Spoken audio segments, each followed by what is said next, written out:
carpal tunnel. I said, I'm a layman. I said, but my understanding with people who have problems with carpal tunnel, when I started hearing about it, it was usually people who were typing, had problems, and they said, well, yes, that plus other things. And I said, well, he said, so what we could do, he said, see, he said, all of the nerves that operate your fingers and everything, they go right through the wrist there. Right. So he said, so what we could do is, I said, we open that up, and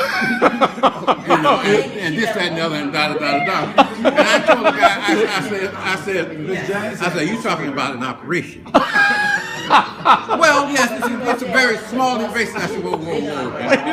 I don't have time to tell you all about the last operation I let them do. They told me it was a long time ago. I know nobody could tell me. Mm-hmm. They were saying that I'd go and they would check my what is that number they give me? They said, you need your prostate kind of. Well, they were always giving me the finger test, And I'm like, okay. And they said, well, yeah, we need to look at that closer and so on. And I'm like, yeah, okay. And then they said, well, what we need to do a prostate biopsy. I said, what? Oh, they want to do the camera. No, brother. What? No. They want to take a piece of it. The biopsy. Piece, the biopsy. Okay. Only they lied about the piece they said they were going to take. Okay. Bottom line is, no, it wasn't what you think, but it was bad. It was bad enough. Let me tell you what happened. I went in on an outpatient basis. They said, well, it's not really painful. They give you a local anesthetic, and it's a needle biopsy. So we take a sample, maybe 5 samples. Oh no! And I said, I really don't like this, Well, this year you need to do it, and of course they gave it. Said we have a number of men, and which was true. Said black men in particular. He said when they come in, they had this problem. The truth of the matter is, women from the time they started having periods, menstrual cycle, right. They talk and they go to the doctor, and the men be walking around saying, "No man, I ain't nothing wrong with me. I'm cool, blah blah blah blah blah." By the time the average man goes in, he's 50, so and so and so and so, and they're saying, "You should have come in 10 years ago." Right. So they got me and I said, we're having more problems with this. Men are not, cancer of the prostate is a big killer among men. Man, I don't know. Mm-hmm. Well, you should consider it. So I gave into that. Yeah. Mistake. What the comical part of it is, I went in on an outpatient basis at the not Jesse Brown. It was Lakeside. They have all VA hospitals are located right next to teaching hospitals. Mm-hmm. Okay. So Lakeshore was located right next to Northwestern. You hear this now, man? I used to be on the north side, so I could take the bus down. So where I was living, I jumped on the King Drive bus, go all the way down there, let me off right in front of me. I could take the bus coming back. Summertime. Yeah. Okay.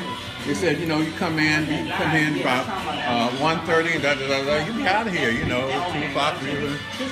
All right. I go down there, go through that process, and I realized that most of the people that are working on you are students from Northwestern.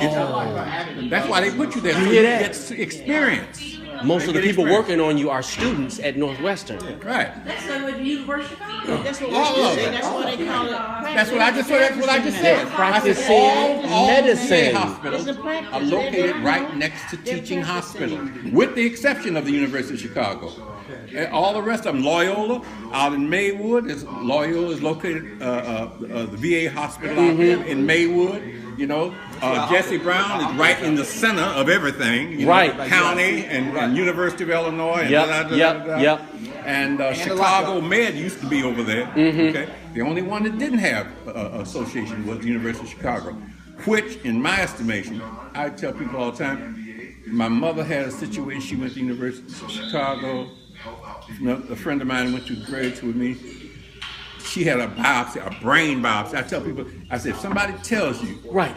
you're going to University of Chicago, get up off the table and say, you ain't taking me no damn way. Right. I said, because they have killed more. That's what I'm talking. That's what I said. That's exactly what I said. They done killed more black folks over there at the University of Chicago than any place else. Yep. Okay. Yep. People got from, I don't want to go. I don't want to go to Providence, man. People died at Providence. And I said, people die at hospitals every day. I don't give a damn which one you're talking about. That's right. All across the country. That's right. Don't let the name fool you. That's right. Okay? I said, you need a private doctor, somebody who knows your situation. St. Joseph, they like it. Well, he had colon cancer, but he survived it for years. He died, but his biggest problem was COPD, and he had deep vein thrombosis. Yeah, well, like I said, by the time we get there, we got all other kind of stuff to deal with. Yeah, Okay? yeah. But the thing that got me when I went for my biopsy, when I left, I'm pissed off because they said we're gonna take five Samples. It's a needle thing. You hear a little thump, and that's it. Yeah. So there you are in the clinic room, and I'm looking at the technician. Yeah. I can tell he's been around for a while. Looks like a student from next door. Right. She's doing this. Okay. So there you are in the room with your pants down on the pavement and your ass jacked up in there. Okay. And so there and you hear it. Okay, now this you're giving you anesthetic. It's not gonna hurt. And you're gonna hit it something. Does that hurt? No, it don't hurt.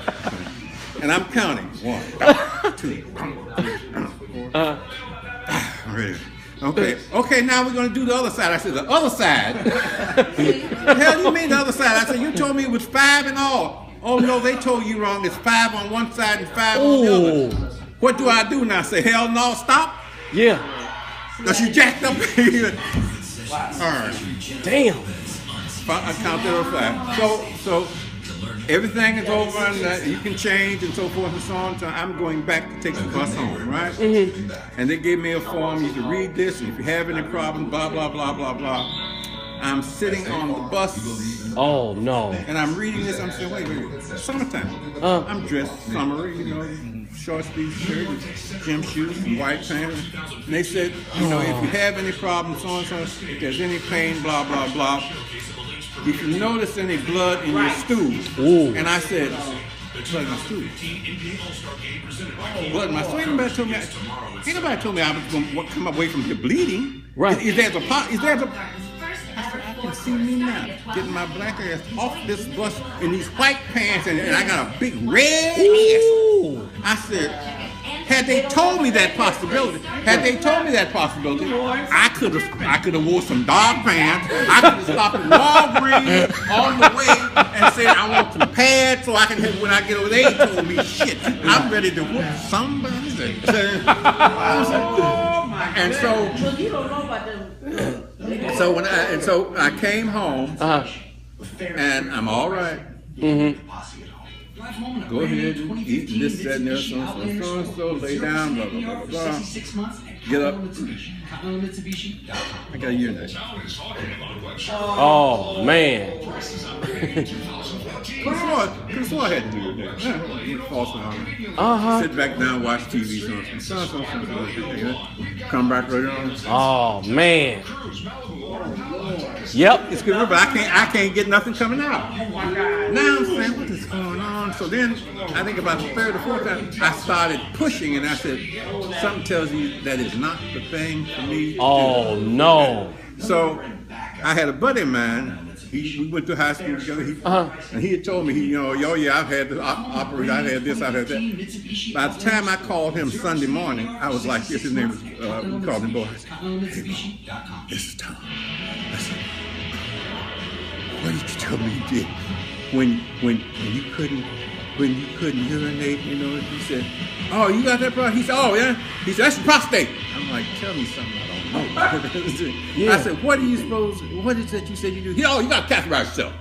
Oh, categorize yourself. Yeah, I said, I got to what? He said, you got to categorize yourself. I said, what? I said, what does that mean? He said, he said it's a little tube. He said, you push it down the head, you paint some till the water come out. Woo! I said,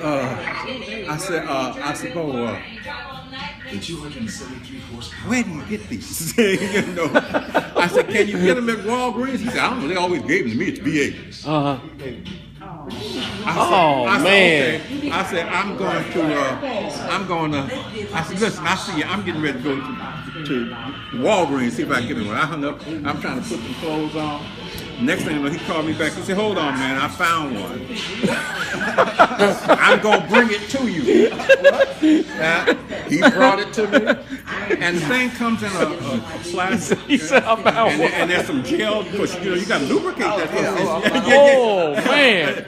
When he told me that, I said, Catherine, what do you say you have to do? Oh, man. How'd you get through it? Listen, You didn't do it, right? hell yeah, I did it. when you got pain in here. Well, I guess so. I mean, yeah. You know, I tell people all the time, if you think you have a problem when you can't get nourishment in your body, Right. get to a point where you have nourishment in your body and you can't get it out. Woo! Okay? That's pain, brother. Wow. Okay? If you cannot urinate or defecate, you got big pain. You got big problems. And then you begin to think in terms of, say, if something goes wrong, then you will have infected your whole body. You know. Okay. You become fully toxic. Right. And I'm like, Because that's So supposed to get rid of your stuff. huh? Right. So he's telling me, yeah, man, this is what you got to do. You got to get the water out of there. Oh, that's a shame they didn't tell him to crack. Where do I get one of these? Okay, he brought it by. He said, I went to the bathroom. He said, did it work? I said, yeah. You lubricate the things, and I ain't never did this before. Damn. And then finally, it goes so far, the water just automatically comes out. And he said, did it come out? I said, yeah. He said, that's good. He said, but I think you need to go to the hospital anyway. Yeah. And so he took me to the Sunday, to the VA. I stayed there all day Sunday. Then I think they let me go home that night with a bag. Yeah. Can I come back tomorrow? Okay. I'll tell you one thing. I said, next time, you know, if you on the table to do anything, I'm dead. You know what I'm saying? You ain't cutting. Right. Nobody looking up my ass. Right. No more. No more. All right? Whatever. And then I thought about it. I said, that's the problem with people who have cancer. What do? They go in. If they think you have cancer, they give you what? Exploratory surgery. Right. Okay?